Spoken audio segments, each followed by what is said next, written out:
देखो एक ठे छोटा सा रूल और बताए देते, फिर बताते हैं क्वेश्चन। लिखो, दो सरल रेखाओं के बीच का कोण दिक् अनुपात के पदों में ज्ञात करना। दो सरल रेखाओं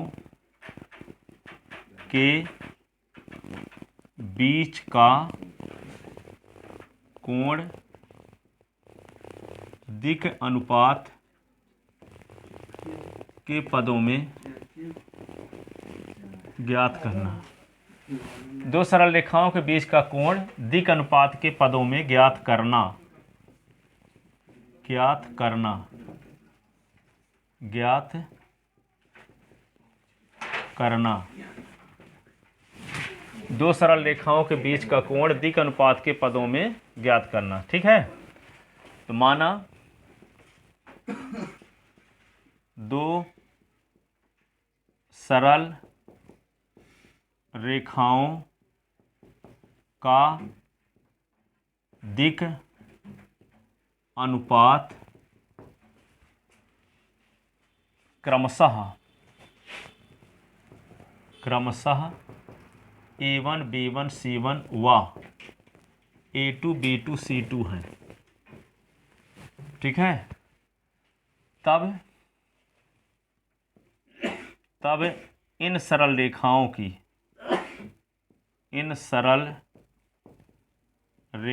की दिक् को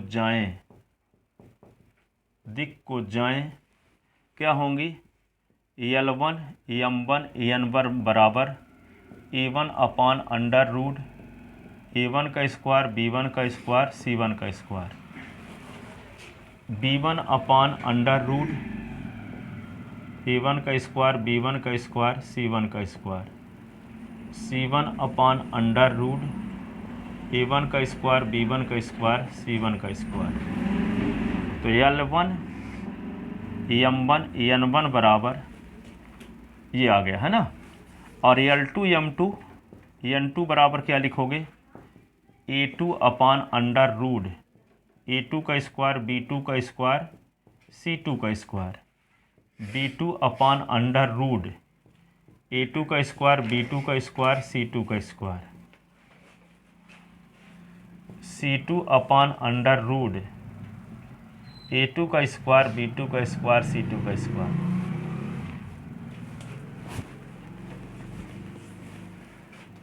ऐसे चलता रहेगा, वार्षिक परीक्षा भी आ जाएगी। क्या थोड़ी कि पढ़े कोर्स कंप्लीट होने के बाद 5 महीने का गैप मिलेगा तो पढ़ोगे घर में? है? साथ साथ कितना मैनेज कर पा रहे हैं वही काम आएगा परीक्षा में।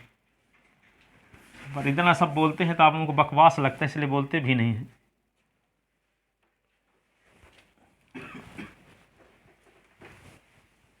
तो किसको समझाया जा सकता है? जो समझना चाहते हैं। देखो, अब cos थीटा का क्या फार्मूला होता है? L1 L2 plus M1 M2 plus N1 N2 सिद्ध कर चुके हैं। But we know that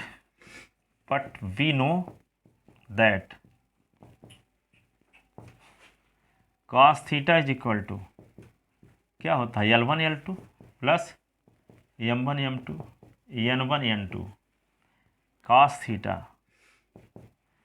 L1 की वैल्यू क्या है?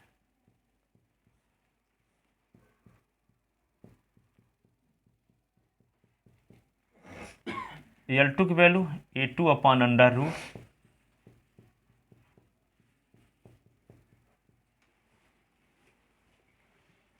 यहाँ पे M1 की वैल्यू क्या लिखेंगे? B1 अपान अंडर रूट A1 का स्क्वायर B1 का स्क्वायर C1 का स्क्वायर और B2 अपान अंडर रूट A2 का स्क्वायर B2 का स्क्वायर C2 का स्क्वायर, C1 अपान अंडर रूट A1 का स्क्वायर B1 का स्क्वायर C1 का स्क्वायर और C2 upon under root A2 का स्क्वायर B2 का स्क्वायर C2 का स्क्वायर। ये आ गया। L1 की वैल्यू रख दिए, L2 की वैल्यू रख दिए, M1 की वैल्यू रख दिए, M2 की वैल्यू रख दिए, N1 की वैल्यू रख दिए, N2 की वैल्यू रख दिए। ठीक है, अब देखो cos theta is equal to क्या आएगा? ये देखो अपान में सब में सेम टर्म है कि नहीं है? एलसीएम यही आ जाएगा। ठीक है, तीन भिन्न को जोड़ने के लिए क्या करना पड़ता है, भिन्न हर का लघुत्तम ना लेना पड़ता है। तो लघुत्तम क्या आएगा, जब समान पद है तो वही पद आएगा लघुत्तम। तो एलसीएम क्या हो जाएगा, अंडर रूट A1 का स्क्वायर B1 का स्क्वायर C1 का square.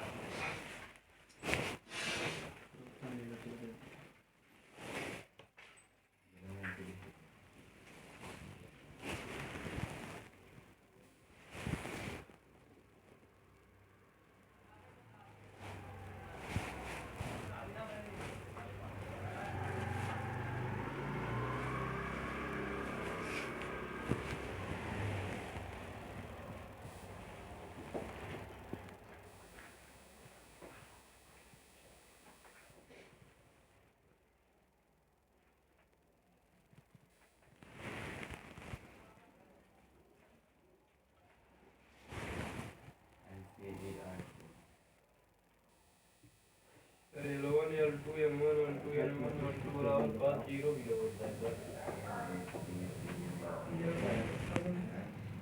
L1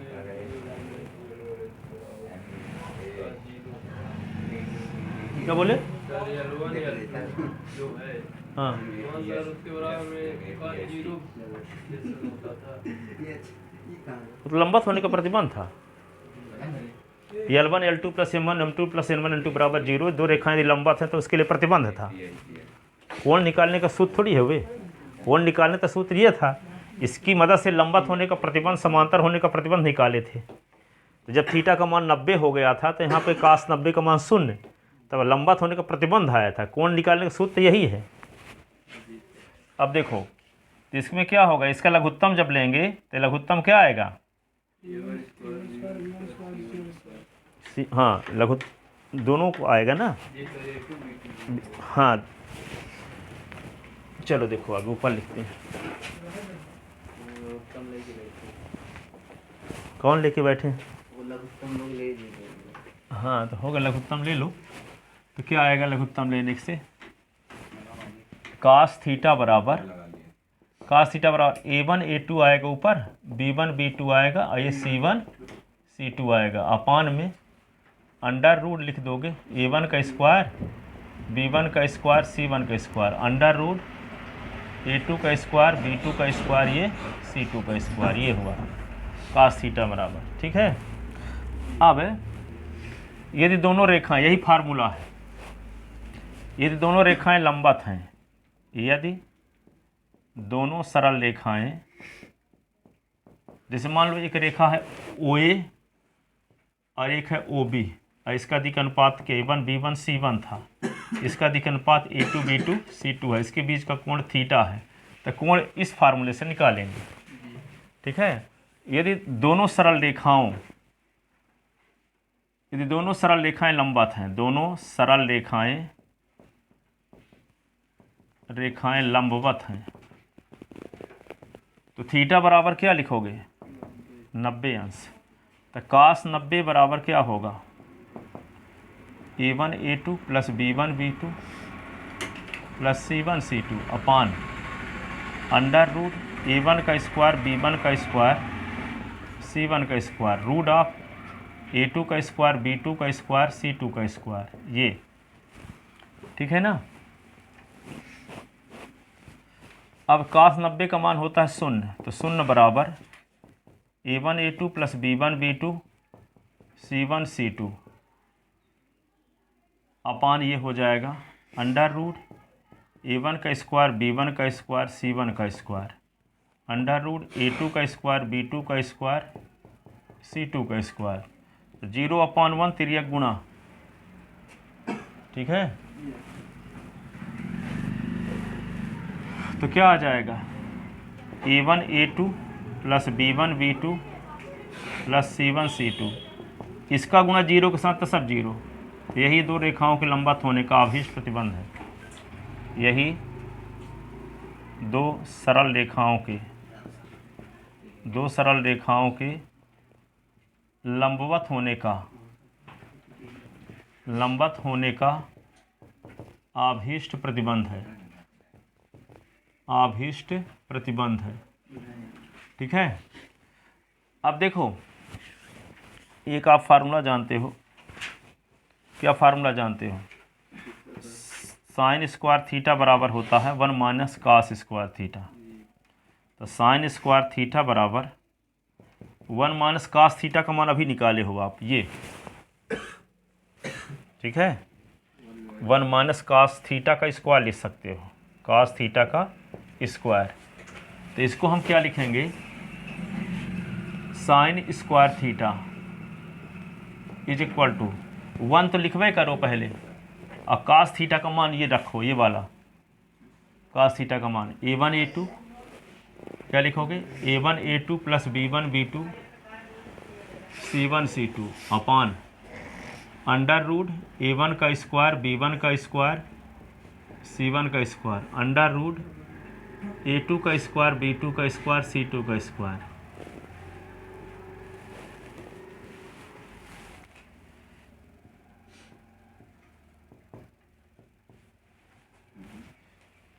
a1 a2 b1 b2 c1 c2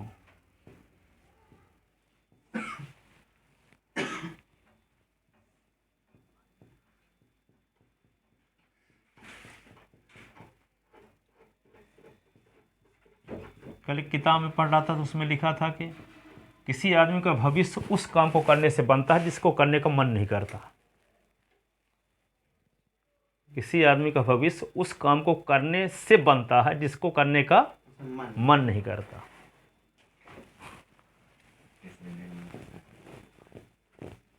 Dhanna देने आओ।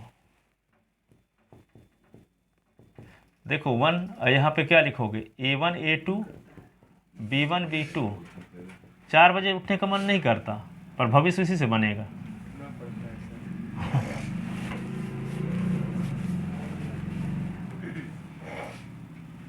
ये क्या होगा? रूट का स्क्वायर a1 का स्क्वायर b1 का स्क्वायर c1 का स्क्वायर a2 का स्क्वायर b2 का स्क्वायर c2 का स्क्वायर। अब देखो यहाँ पे लघुत्तम लेते हैं, तो साइन स्क्वायर थीटा बराबर लघुत्तम ये आएगा a1 का स्क्वायर b1 का स्क्वायर c1 का स्क्वायर, ऐसे ना। इसको लिख दोगे a2 का स्क्वायर b2 का स्क्वायर c2 का स्क्वायर। तो यहाँ पे क्या आएगा? a1 का स्क्वायर b1 का स्क्वायर c1 का स्क्वायर, और ये क्या होगा? a2 का स्क्वायर b2 का स्क्वायर c2 का स्क्वायर। ठीक है, a1 a2 b1 b2 plus c1 c2 का होल स्क्वायर, ये हुआ। अब ये कल उस दिन आपको बताए थे, L1 का स्क्वायर M1 का स्क्वायर N1 का स्क्वायर L2 का स्क्वायर M2 का स्क्वायर N2 का square minus L1 L2 M1 N2 N1 N2 का होल स्क्वायर बराबर लाग्रांज समीकरण बताए थे। तो यहाँ पे क्या लिख देंगे? साइन स्क्वायर थीटा बराबर, इसका ब्रैकेट खोलने से ये आता है a1 b2 minus a2 b1 का होल स्क्वायर। फिर क्या आता है? b1 c2 minus b2 c1 का होल स्क्वायर। फिर क्या आता है? c1 a2 minus c2 a1 का होल स्क्वायर। इसको ब्रैकेट खोलने से आता है, उस बार प्रूव करके भी दिखाए थे हम। वहाँ L1 M1 N1 था, यहाँ a1 b1 c1 आ गया है, आया रिजल्ट वही है। ये क्या लिख दोगे? a1 का स्क्वायर b1 का स्क्वायर c1 का स्क्वायर, और ये क्या होगा? a2 का स्क्वायर b2 का स्क्वायर c2 का स्क्वायर। ये तो साइन स्क्वायर थीटा की वैल्यू ये होती है। साइन स्क्वायर थीटा की वैल्यू, साइन स्क्वायर थीटा की वैल्यू क्यों निकाले हम? क्योंकि हम निकालने वाले हैं समांतर होने का प्रतिबंध, दो रेखाओं की। क्या निकालने वाले हैं? समांतर होने का प्रतिबंध। आ नहीं रहा था, अब इसको थोड़ा सेट किए देते हैं, तब आ गया अच्छे से। ठीक है,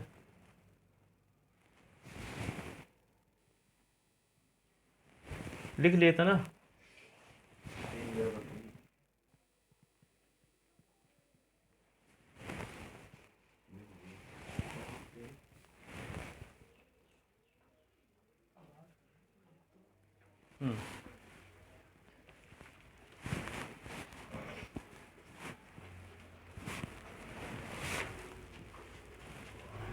ये आ गया साइन स्क्वायर थीटा की वैल्यू।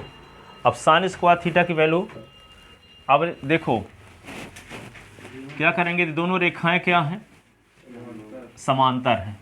यदि दोनों सरल रेखाएं, यदि दोनों सरल रेखाएं समांतर हैं, दोनों सरल रेखाएं समांतर हैं, तो थीटा बराबर शून्य होगा। थीटा बराबर क्या होगा, शून्य। तो ये समीकरण, इसको नाम ए रख लो, समीकरण ए से, समीकरण ए से। तो यहाँ साइन स्क्वायर थीटा था, तो क्या लिख देंगे अब, sine square zero, sine square zero बराबर क्या लिखेंगे, a1b2 माइनस a2b1 का होल स्क्वायर। फिर क्या लिखेंगे, b1c2 माइनस b2c1 का, b2c1 का होल स्क्वायर। अब क्या लिखेंगे, c1a2 माइनस c2a1 का होल स्क्वायर अपान, ये क्या लिख दोगे, a1 का स्क्वायर, b1 का स्क्वायर, c1 का स्क्वायर। ये होगा a2 का स्क्वायर, b2 का स्क्वायर, c2 का स्क्वायर। तो साइन जीरो का मान क्या होता, जीरो। इसको यदि हम जीरो लिख देंगे तो क्या होगा, कौन वाला समीकरण ए। इसका कोष्टक खोलने से ये आता है, इसको लाग्रांज सर्वसम्मिका कहते हैं। इसका हम खोल कुछ बार दिखाए थे, जब यहाँ पे L1 का स्क्वायर, M1 का स्क्वायर, N1 का स्क्वायर, L2 का स्क्वायर, M2 का स्क्वायर, N2 का स्क्वायर लिखे थे, तो इसका सबका गुणा किए थे, इसका कोष्टक खोले थे, तो ये स्थिति आ गई थी। तो यहाँ डायरेक्ट लिख दिए, ये रहता है तो ये लिख दिया जाता है लाग्रांज सर्वसम्मिका। एक दिन बताए ना थे, लेकिन उसको हम बताए थे L1 M1 N1 के रूप में। L1 M1 N1 का काम यहाँ A1 B1 C1 कर रहा है, L2 M2 N2 का काम यहाँ A2 B2 C2 कर रहा है। ठीक है, तो इसका कोष्टक खोलने से, यदि आप कोष्टक खोलोगे तो ये आता है। तो यदि हम कोष्टक नहीं खोलना चाहते, डायरेक्ट लिखना चाहते हैं, तो क्या लिख देंगे, लाग्रांज सर्वसम्मिका से। क्या लिख देंगे, लाग्रांज सर्वसम्मिका से। पूरा कोष्टक खोलोगे तो यही आने वाला है। ए माइनस बी का होल स्क्वायर का फार्मूला लगा था वहाँ, L1 L2 वाले में देख लेना वहाँ। तो ये देखो, जब जीरो आ गया ना, तो इसको क्या लिखेंगे, a1 b2 minus a2 b1 का होल स्क्वायर। फिर क्या लिखेंगे, b1 c2 minus b2 c1 का होल स्क्वायर, b2 c1। फिर क्या लिखेंगे, c1 a2 minus c2 a1 का होल स्क्वायर अपान a1 का स्क्वायर, b1 का स्क्वायर, c1 का स्क्वायर, a2 का स्क्वायर, b2 का स्क्वायर, c2 का स्क्वायर। इसके 0/1 करके तिर्यक गुणा करो। इसका गुणा 0 के साथ करेंगे तो सब 0 हो जाएगा, और इसका गुणा 1 के साथ करेंगे तो यही रहेगा। तो क्या लिख देंगे यहाँ पे, a1 b2 minus a2 b1 का होल स्क्वायर। और ये क्या होगा, b1 c2 minus b2 c1 का whole square, c1 a2 minus c2 a1 का होल स्क्वायर बराबर 0। अब तीन संख्याएं सब में वर्ग लगा है ना, तो तीनों धनात्मक होंगी। और तीन धनात्मक संख्याओं का योगफल 0 कब होगा, तीन धनात्मक संख्याओं का योगफल 0 कब होगा, जब तीनों का मान 0 हो, तीनों का मान 0 हो। तीन धनात्मक संख्याओं का योगफल 0 तभी होगा जब तीनों का अलग अलग मान 0 हो। स्क्वायर लगा है तो किसी हालत में ऋणात्मक तो कोई हो नहीं सकता है। तो ऐसा तो हो नहीं सकता कि यहाँ पे इसका मान 5 आ जाए, इसका मान -2 और -3 तक कट जाए तो 0 आ जाएगा। कहाँ पे, कौन, यहाँ पे धन था। ठीक है, यहाँ माइनस चिन्ह बीच में लगा तो है। इसका कोष्टक खोलो तो कुछ कटेगा, इधर a² b² -2ab इधर से आएगा, तो फार्मूला लग जाएगा ये। तो ये देखो, तीन धनात्मक संख्याओं का योगफल 0 तभी होगा जब इसका मान भी 0 हो, इसका मान भी 0 हो, इसका मान भी 0 हो। क्योंकि ये होल स्क्वायर लगा है तो ऋणात्मक होने का चांस नहीं है। तो कोई दूसरा तरीका नहीं है कि इसका मान 15 आ गया तो इसका मान दोनों को जोड़ने से -15 आएगा तो कट जाए तो 0 आने का चांस है। क्योंकि यहाँ -15 आ ही नहीं सकता, स्क्वायर लगा है तो दोनों का योगफल।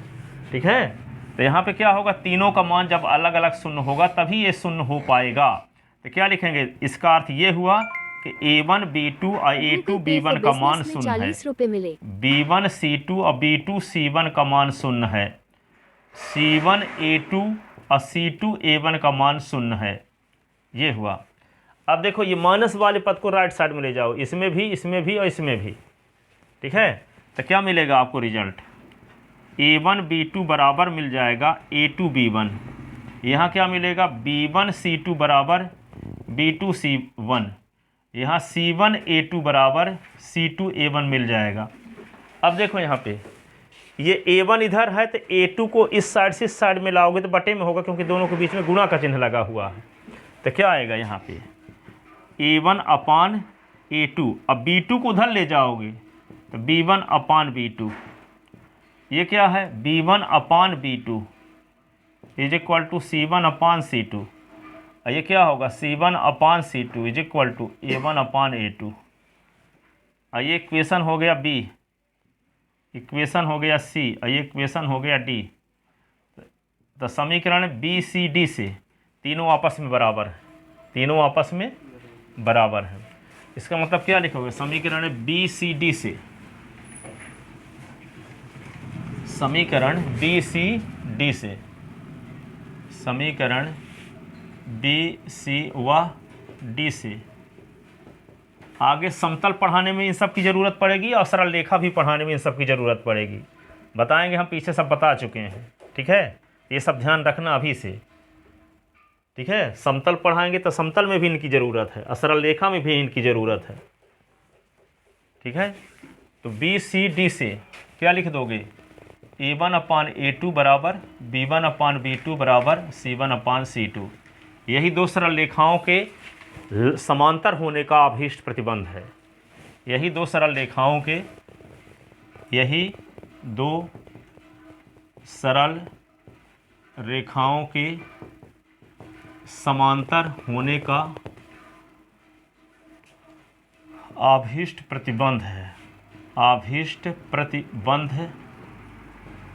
ब्रैकेट में लिख सकते हैं दिक् अनुपात के पदों में, वहाँ दिक् को जाओं के पदों में पहले निकलवाए थे, है ना। L1 अपान L2, M1 अपान M2, N1 अपान N2, यहाँ दिक् अनुपात के पदों में। यही दो सरल रेखाओं के समांतर होने का, समांतर होने का अभीष्ट प्रतिबंध है, अभीष्ट प्रतिबंध है दिक् अनुपात के पदों में, दिक् अनुपात के पदों में। यही दो सरल रेखाओं के समांतर होने का अभीष्ट प्रतिबंध है दिक् अनुपात के पदों में।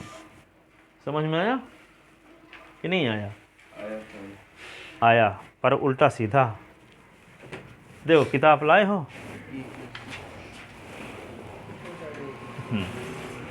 तो क्वेश्चन नंबर देखो 11.1 का क्वेश्चन नंबर फर्स्ट। तो इतने थ्योरी की ज़रूरत थी इसको अंदर से समझने के लिए, बाहर नहीं। जो इसको पढ़ो तो इसको आंतरिक बोध भी हो आत्मा में, ठीक है। तो देखो 11.1 एक्सरसाइज, ये हाँ उधर लिख लो। समीकरण A B C से, समीकरण B C D से, समीकरण लिख दो B C व D से। अच्छा उधर का मिटा दिए है ना, तो कोई लिख लिया है कि नहीं लिया, लिखा अभी कोई भी। B1 upon B2 is equal to C1 upon C2। यही दो सरल रेखाओं के समांतर होने का अभीष्ट प्रतिबंध दिक् अनुपात के पदों में। यही दिक् अनुपात के पदों में, दिक् अनुपात के पदों में दो सरल रेखाओं के, दो सरल रेखाओं के समांतर होने का, समांतर होने का अभीष्ट प्रतिबंध है, अभीष्ट प्रतिबंध है। यही दिक् अनुपात के पदों में दो सरल रेखाओं के समांतर होने का अभीष्ट प्रतिबंध है, ठीक है। अब देखो क्वेश्चन में आते हैं 11.1 का क्वेश्चन नंबर फर्स्ट। क्या है, यदि एक रेखा x अक्ष y अक्ष z अक्ष के साथ क्रमशः ये अंश का कोण बनाती है तो इसकी दिक्कोजाएं ज्ञात कीजिए। देखो लिख लिया इतना, मिटाएं अब। क्या दिया है, एक रेखा के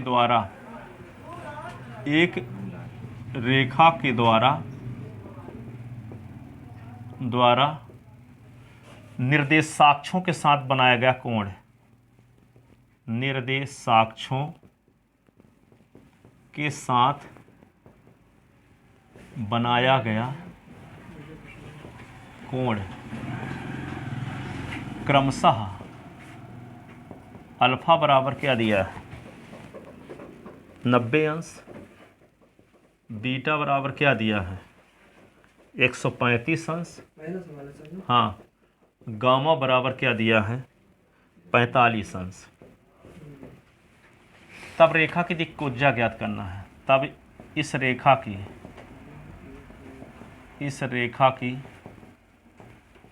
दिक्कोजाएं ज्ञात करना है, दिक्कोजाएं ज्ञात करना है। ठीक है,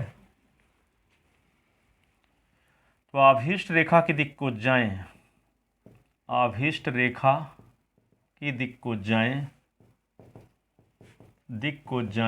AL AM AN है। तब हम जानते हैं कि AL comma AM comma N बराबर क्या होता है कास अल्फा कास बीटा कास गामा, यही ना। तो AL AM IN बराबर कास अल्फा के स्थान पे क्या रख दें 90, कास बीटा के स्थान पे 135, कास 45। तो L कामा M कामा N बराबर कास 90 का मान 0, कामा कास 135, तो कास 90 + 45 लिख सकते हो कि नहीं, और कास 45। तो L कामा M कामा N बराबर 0 लिख लो, कास 90 + थीटा किस चतुर्थांश की वैल्यू सेकंड में कौन पॉजिटिव होता है साइन, तो कास तो निगेटिव होगा, तो माइनस साइन 45, ये होगा कास 45। ठीक है, तो यहाँ पे देखो L IM N, तो ये 0 और ये -1/√2 और ये 1/√2। ठीक है, तो ये रेखा की दिक्कोजाएं हो गया। आप जानते थे दिक्कोजाओं के वर्गों का योगफल 1 होता है। यहाँ यदि आप वेरिफिकेशन करना भी चाहो तो L² + M² + N² बराबर 0। तो L की वैल्यू क्या है 0, -1/√2 का स्क्वायर और 1/√2 का स्क्वायर बराबर 1 होता है ना। तो देखो यहाँ पे क्या होगा 1/2 बराबर 1, 2/2 बराबर 1, कट गया तो 1 बराबर 1 आ रहा है। इसका मतलब रेखा की दिक्कोजाएं है। ठीक है, दिक्कोजाओं की हम समझाने के लिए भी बता रहे हैं, उसको लिखने की ज़रूरत नहीं है। जानते थे दिक्कोजाओं के वर्गों का योगफल 1 होता है। तो इस रेखा की दिक्कोजा निकाले तो ये आती हैं, इनका वर्ग करके जोड़ते भी हैं तो 1 आ रहा है। देखो वर्ग करके जोड़ते हैं तो 1 आ रहा है कि नहीं। तो जो सरल रेखा S अक्ष के साथ 90 अंश का कोण बनाएगी, y अक्ष के साथ 135 अंश का कोण बनाएगी और z अक्ष के साथ 45 अंश का कोण बनाएगी, उस रेखा की दिक्कोजा ये होगी। किस रेखा की दिक्कोजा है ये? उस रेखा की दिक्कोजा है जो x अक्ष y अक्ष z अक्ष के साथ क्रमशः 90 अंश 135 अंश 45 अंश का कोण बनाती है, उस रेखा की दिक्कोजा ये है। ठीक है, उस रेखा को हम क्या बोल सकते हैं आभीष्ट रेखा, चाही गई रेखा, पूछी गई रेखा। जिस रेखा का दिक्कोजा निकालने के लिए कहता है उस रेखा की दिक्कोजा ये है। ठीक है, हाँ हाँ। दिक् अनुपात निकालने के लिए कहा जाता है 0 -1 -1। ठीक है, क्योंकि दिक्कोजाओं के समानुपाती राशि को दिक् अनुपात कहते हैं। साइन 45 क्योंकि है कास 90 + थीटा का एक फार्मूला पढ़े थे 10वीं क्लास में 8.3 एक्सरसाइज। ठीक है, क्या होता था कास 90, यहाँ पे 11वीं क्लास में पढ़े हो, कास 90 + थीटा बराबर माइनस साइन थीटा होता है।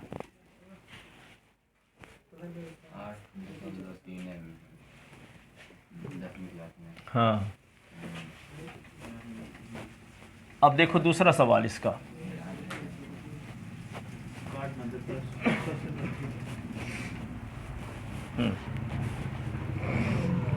दूसरा सवाल है, एक रेखा की दिक् को ज्याएं ज्ञात कीजिए, दिक् को ज्याएं ज्ञात कीजिए जो निर्देशांकों के साथ समान कोण बनाती है। ये क्वेश्चन 20 साल आ चुका है।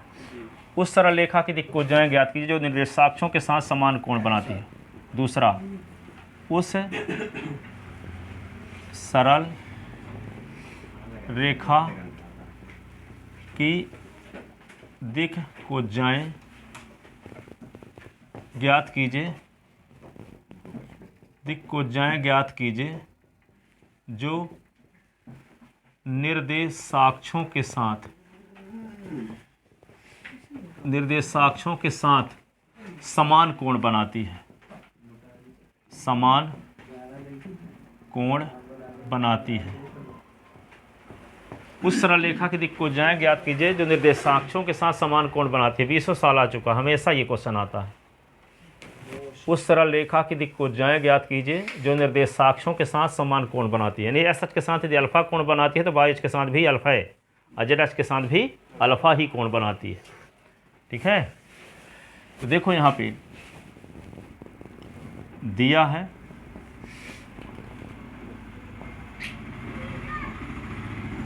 एक सरल रेखा के द्वारा, एक सरल रेखा के द्वारा निर्देशाक्षों से बनाया गया कोण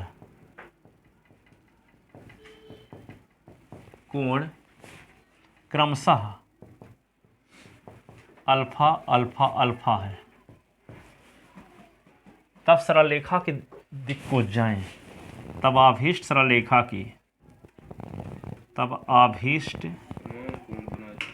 हाँ तब आभीष्ट सरल रेखा कामा आयो लिखा है। तब आभीष्ट सरल रेखा की दिक् को जाएं, सरल रेखा की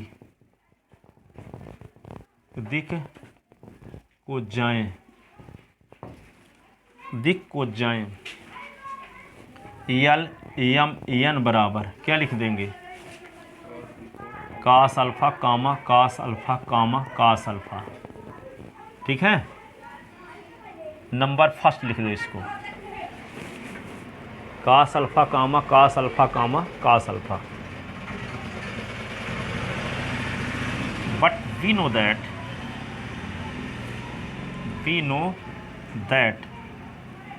क्या जानते हो, l square plus m square plus n square बराबर 1। जानते हो कि नहीं जानते? तो कास यल का मान भी कास अल्फा है, एम का मान भी कास अल्फा है, एन का मान भी कास अल्फा है। इसका मतलब क्या हुआ, cos square alpha cos square alpha cos square alpha बराबर 1। ये हो गया।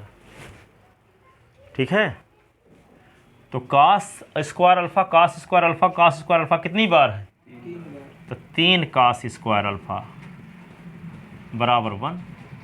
तो कास स्क्वायर अल्फा बराबर 1/3। ठीक है, तो कास अल्फा बराबर क्या लिख दोगे, ±1/√3। वर्गमूल लेते हैं। ठीक है, अब कास अल्फा का मान 1 में रखने पर, कास अल्फा का मान 1 में रखने पर,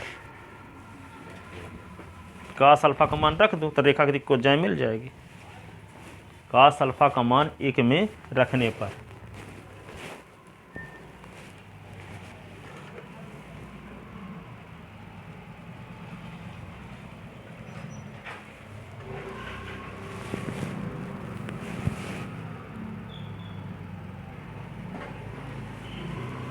तो कास अल्फा का मान 1 में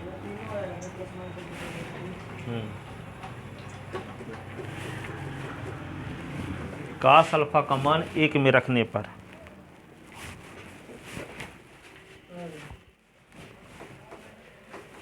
ठीक है, तो कास अल्फा का मान 1 में रखने पर cos अल्फा का मान 1 में रखने पर आभीष्ट सरल रेखा की दिक् को जाएं। आभीष्ट सरल रेखा की दिक् को जाएं। क्या हो जाएगा? यल कामा यम कामा यन बराबर प्लस माइनस 1/√3 कामा प्लस माइनस 1/√3 कामा प्लस माइनस 1/√3। ठीक है। अब सुनो, विशेष बात ध्यान रखने वाली ये है, किसी सरल रेखा की दिक् कोज्जा, जैसे मान लो सरल रेखा ए बी की दिक् कोज्जा यल है, यल यम यन है, तब बी ए की दिक् कोज्जा माइनस यल माइनस यम माइनस यन होगी। ऑब्जेक्टिव में 20 साल आया गया है। किसी रेखा की दिक् कोज्जा ए बी की दिक् कोज्जा यल यम यन है, तब बी ए की दिक् कोज्जा माइनस यल माइनस यम माइनस यन। तो जब कहा जाए सरल रेखा की दिक् कोज्जा तब प्लस माइनस दोनों बोलेंगे, पर कहा जाए सरल रेखा ए बी की दिक् कोज्जा तो या प्लस में रहेगी अथवा माइनस में रहेगी। ठीक है। डायरेक्शन भी पता ना है, ए बी बोल दिया तो इसका मतलब ए से बी की डायरेक्शन। अब बोल दिया सरल रेखा तो ए बी की भी अब बी की डायरेक्शन दोनों के दिक् कोज्जा साथ साथ लिखना पड़ता है। सरल रेखा बोल रहे हैं तो डायरेक्शन तो पता नहीं है कि ए बी की है कि बी ए की है, तो प्लस माइनस दोनों लिखना पड़ता है। तो क्वेश्चन में क्या है यहाँ इस वाले, उस सरल रेखा की दिक् कोज्जा ज्ञात कीजिए जो निर्देशांकों से समान कोण बनाती है। ये पता तो नहीं है कि ए से बी और बी से ए, दोनों प्लस माइनस लिखा गया। यदि लिखा होता कि ए बी की दिक् कोज्जा निकालो तो हम क्या लिखते, ए बी का दिक् अनुपात निकालते पहले S2 - S1 Y2 - Y1 Z2 - Z1 और फिर एक के साइन के साथ लिखते, प्लस के साथ अथवा माइनस के साथ, जो आता रिजल्ट। ठीक है। जब डायरेक्शन आपको कन्फर्म पता है कि ए बी की निकालना है कि बी ए की निकालना है। यदि नोट में लिखवा देते हैं, ऑब्जेक्टिव में आया है कई साल ये, इसी में बहुत लोग कंफ्यूज रहते हैं कब प्लस माइनस लगाना है कब प्लस माइनस नहीं लगाना है। यहाँ सरल रेखा की बात किया है ना, इसमें तो पता नहीं है। हाँ, तो नोट फर्स्ट यदि सरल रेखा ए बी की दिक् को जाएं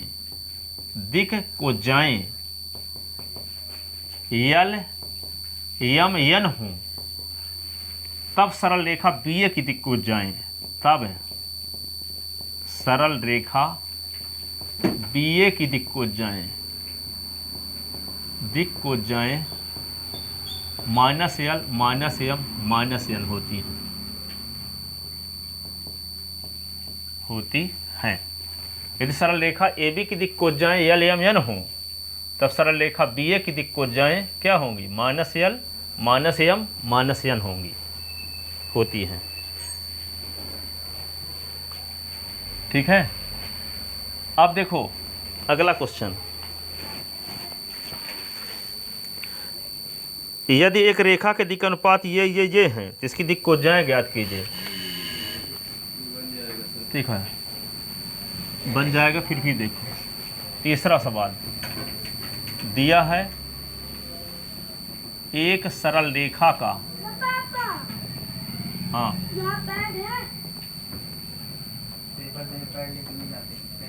है, देखो नीचे मिलता है पर नहीं।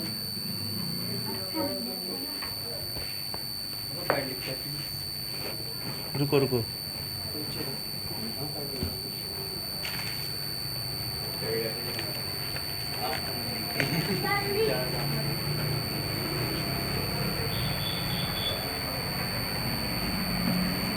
ठीक है। तो देखो दिया है, एक सरल रेखा का दिक्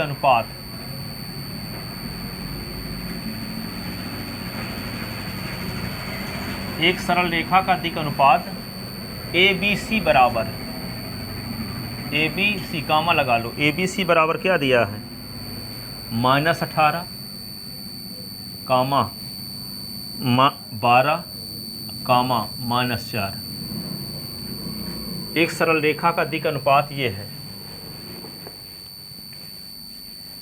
ठीक है, एक सरल रेखा का दिक् अनुपात। अब मान लो कोई सरल रेखा है, कोई होगी, मान लो ए बी बी ही कुछ भी।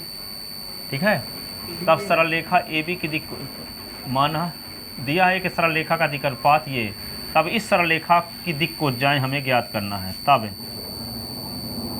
इस सरल रेखा की दिक् को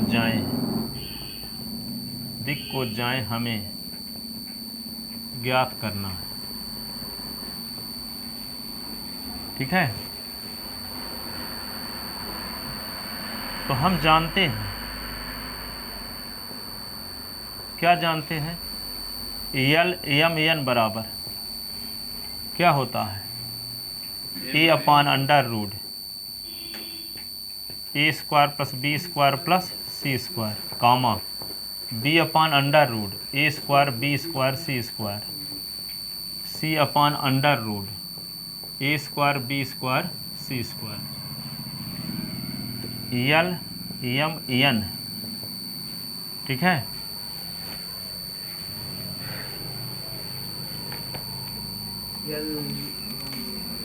हाँ, इसको क्या इसकी एक वैल्यू रख दो। यल कामा है सर कि यल बन जाऊंगा। अरे कामा है, कामा कैसे लगाओगे आप बताओ, कामा है ये, बोलते हैं तो सुन लिया करो क्या बोल रहे हैं, कामा बोल रहे हैं। एक स्थान पे -18 अपान -18 का स्क्वायर 12 का स्क्वायर -4 का स्क्वायर, बी के स्थान पे 12 बटे -18 का स्क्वायर 12 का स्क्वायर -4 का स्क्वायर, फिर -4 बटे -18 का स्क्वायर 12 का स्क्वायर -4 का स्क्वायर, तो यल एम एन बराबर -18 अपान -18 का वर्ग क्या होता, 324 हैं, 324 144 16 12 बट्टे यहाँ पे क्या लिखोगे, 324 144 16, इनको जोड़ते रहना आप लोग, जल्दी से बता देना जोड़, 324 144 16, तो क्या आएगा ये, यल एम एन बराबर -18 बटे क्या होगा,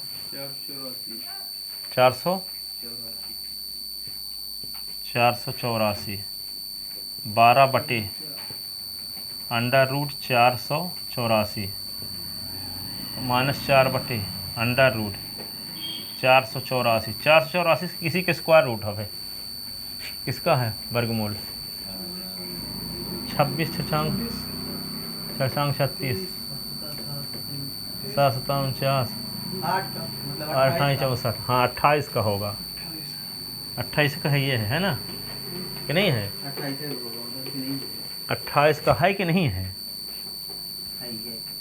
400 करते हैं, 484 इसका गुणनखंड करते हैं, 484 है, 2 से काट, 28 का है क्या, 28 का नहीं होगा, अधिक हो जाएगा, 2 से काटो, 2 से काटो तो 242, यही ना, 242 2 से काटो, कोई ज़रूरी है, ऐसा भी हो सकता कि ना हो किसी का, 22 का है ना, हाँ 22 का है, तो यल एम एन -18 बटे 22 12 बटे 22 4 बटे 22, ठीक है,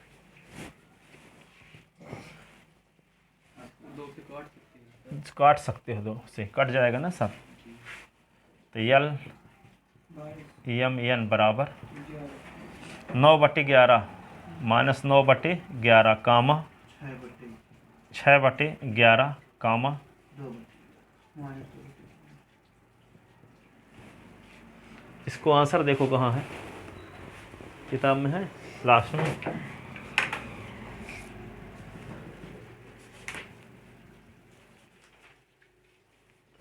मिला, जी सर वही है, वही है, परमात्मा।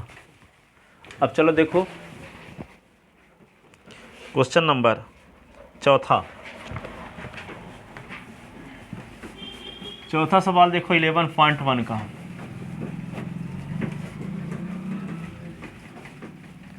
इलेवन पॉइंट वन का चौथा सवाल ये है, सिद्ध कीजिए कि ये बिंदु समरेख हैं। सो दिखाइए कि बिंदु 2 3 4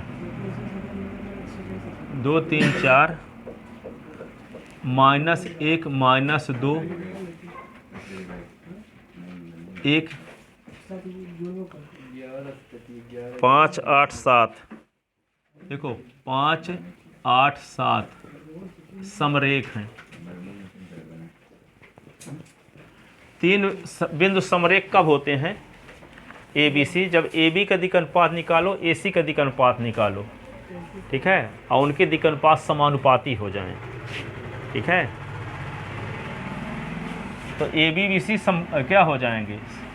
समांतर किंतु उभयनिष्ठ बिंदु। जैसे मान लो, सुन लो पहले, A B C, soon low, A B C 3 बिंदु मान लेते हैं, एक का नाम ए, इसका नाम बी, इसका नाम सी।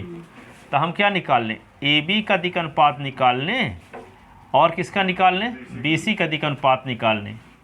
एक को दर्शा लें A1 B1 C1 से, एक को दर्शा लें A2 B2 C2 से। फिर A1/A2 का मान निकालें, B1/B2 का मान निकालें, C1/C2 का मान निकालें। तीनों यदि बराबर आता है तो कहेंगे कि AB BC के समांतर है। और जब AB BC के समांतर है किंतु B उभयनिष्ठ बिंदु है, AB में भी शामिल है, BC में भी शामिल है, तो AB और BC समपाती हो जाएंगी। फिर AB और BC समांतर भी है और उभयनिष्ठ बिंदु B भी है। तो एक बिंदु से 2 समांतर रेखाएं खींच ही नहीं सकते, खींचोगे तो एक के ऊपर दूसरी होगी। एक ही बिंदु से 2 समांतर रेखा खींचना कहा जाए, कोई कहे आपको, तो खींचोगे तभी खींच पाओगे जब एक के ऊपर दूसरी हो। ऐसा तो हो नहीं सकती कि अलग अलग हो, एक ही बिंदु से दोनों रेखाएं खींची जा सकती हों। जैसे एक बिंदु से खींचना है, एक बिंदु से ए बी है और बी से खींची गई रेखा मान लो क्या है, बी से खींची गई समांतर रेखा मान लो क्या है, ए बी है मान लो। अब बी से एक रेखा और खींचो ए बी के समांतर, हाँ ए बी के समांतर बी से रेखा खींचो, ऊपर तक खींच नहीं सकते, ऐसे समांतर थोड़ी कहलाएगी। खींचोगे तो ऐसे ना खींचोगे, तो वे क्या हो जाएंगी? बी सी जो खींचोगे ए बी के ऊपर ऐसे जाएगी, वे इसको बढ़ाओगे तो ऊपर ऐसे ना जाएगी। तो एक ही बिंदु से 2 समांतर रेखाएं जब जाती हैं तो तभी पॉसिबल होता है जब दोनों समपाती हों, एक के ऊपर से दूसरी जाती हो। और जब ए बी और बी सी समपाती हो गए तो तीनों बिंदु एक रेखा में स्थित नहीं होंगे, और 3 बिंदु एक रेखा में स्थित होने को ही समरेख कहा जाता है, समरेख कहा जाता है। तो क्या निकालें हम? ए बी का दिक् अनुपात निकालने कौन फार्मूले से? S2 - S1 Y2 - Y1 Z2 - Z1 से। बी सी का दिक् अनुपात निकालो, एक को दर्शा लो A1 B1 C1 से, दूसरे को दर्शाओ A2 B2 C2 से। फिर क्या निकाल लो? A1/A2 B1/B2 C1/C2 आने निकाले हैं, समांतर होने का प्रतिबंध है।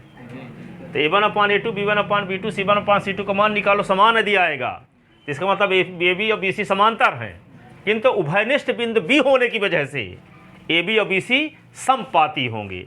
और जब ए बी बी सी समपाती होंगे तो दिए गए बिंदु ए बी सी समरेख होंगे, दिए गए बिंदु ए बी सी क्या होंगे? समरेख होंगे, ठीक है। तो क्या निकालेंगे? तीनों बिंदु का नाम रख लेते हैं। पहले दिया है 3 बिंदु, इसका नाम एक का रख लेते हैं ए, जिसका निर्देशांक है S1 Y1 Z1 2 3 4। दूसरे का नाम बी रख लेते हैं, इसका S2 Y2 Z2 से डिनोट कर लेते हैं, और ये -1 -2 1। तीसरा है सी, जिसका निर्देशांक S3 Y3 Z3, इसको दर्शा लिए तो ये क्या होगा? 5 8 7। अब क्या निकालें? ए बी का दिक् अनुपात, ए बी का दिक् अनुपात दर्शा लेते हैं इसको A1 B1 C1 से। फार्मूला क्या है? S2 - X1 Y2 - Y1 Z2 - Z1। तो A1 और B1 C1, तो S2 माइनस S1 क्या है? -1 -2 -2 -3 1 -4, ठीक है। तो A1 B1 C1 -3 -5 -3, ये ठीक है। अब क्या निकालें? BC का दिक अनुपात, BC का दिक अनुपात, हाँ। तो S3 माइनस S2, BC ना निकाले हैं, तो S3 minus S2 Y3 minus Y2 Z3 minus Z2, ऐसे इसको दर्शा लेते हैं किससे? A2 B2 C2। तो S3 की वैल्यू क्या है? 5 माइनस -1, 5 माइनस -1, फिर 8 माइनस -2, 7 -1, क्या आ गया? A2 B2 C2 बराबर क्या आया? 6। और ये भी क्या होगा? ये भी क्या होगा? 10। और ये क्या होगा? 6। यही ना? Here we see that, here यहाँ हम देखते हैं, हम देखते हैं, क्या देखते हैं?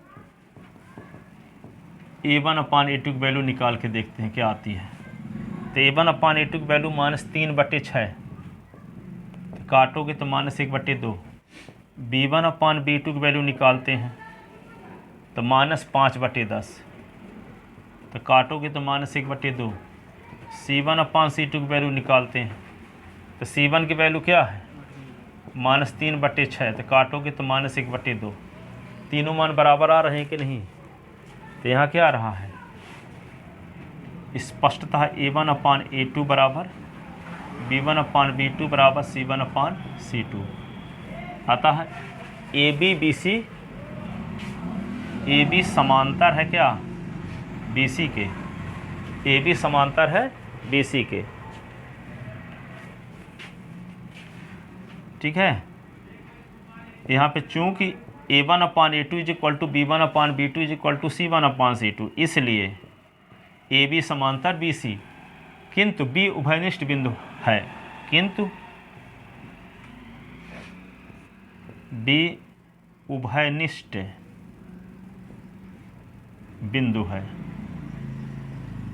किंतु B उभयनिष्ठ बिंदु है, इसलिए AB व BC संपाती होंगे, संपाती होंगे।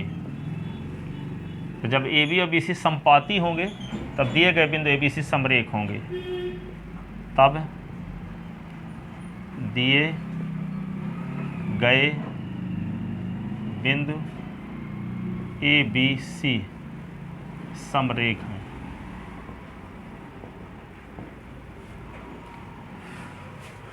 संपाती का मतलब एक के ऊपर से दूसरी जा रही है, ठीक है। AB रेखा ये है और ये BC है, तो AB BC संपाती हो गए।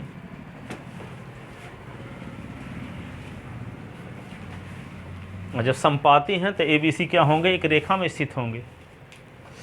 कहाँ स्थित होंगे? एक रेखा में, ठीक है।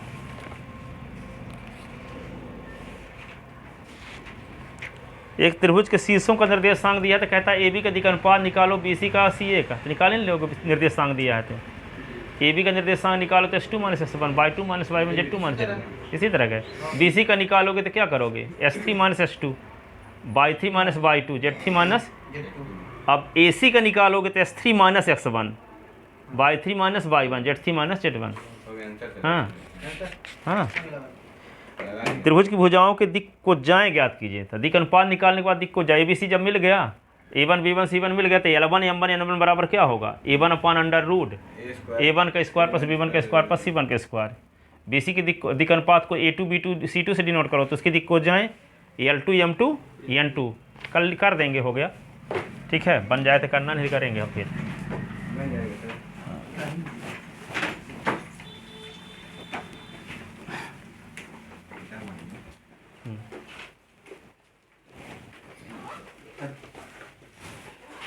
अब हम भी ऐसे लगाएंगे एक महीने हैं। चलो जाओ वहाँ पे ले लेना, वहाँ पे दुकान से।